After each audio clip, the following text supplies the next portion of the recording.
Public sector unions and their allies have organized two types of boycotts against Wisconsin businesses.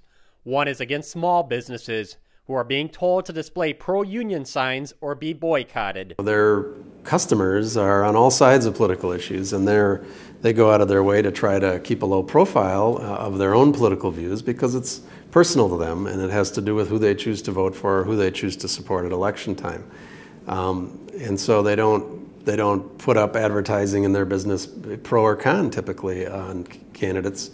And I think as a result, when you see this kind of a tactic where they haven't gone out of their way to say, to make public statements about the politician or the issue. Instead, they're being asked to take an opposite point of view, or take any kind of point of view for that matter.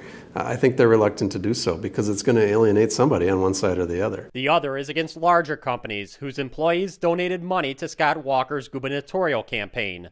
The targeted companies employ over 95,000 Wisconsinites. They're asking the citizens to boycott these companies that employ tens of thousands of their neighbors. And, this is not good for the economy. It's not good for the average citizen of our state to harm these companies economically because they don't agree with the union's position on an issue.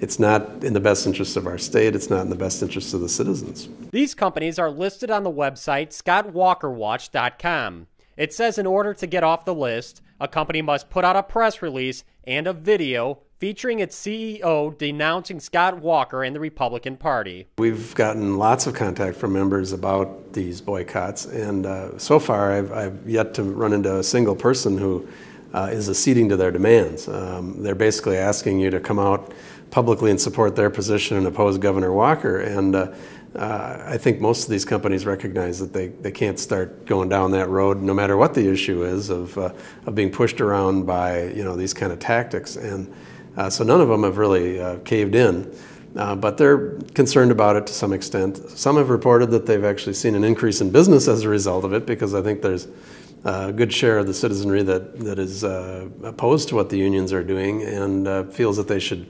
patronize these businesses as a result. So it has kind of cut both ways in that sense.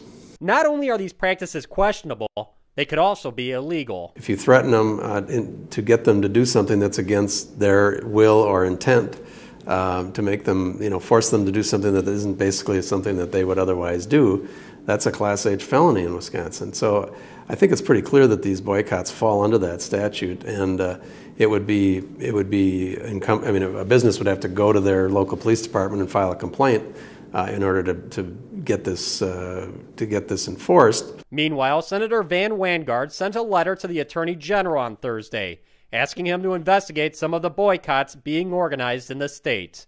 For the MacIver Institute, I'm Bill Osmolsky.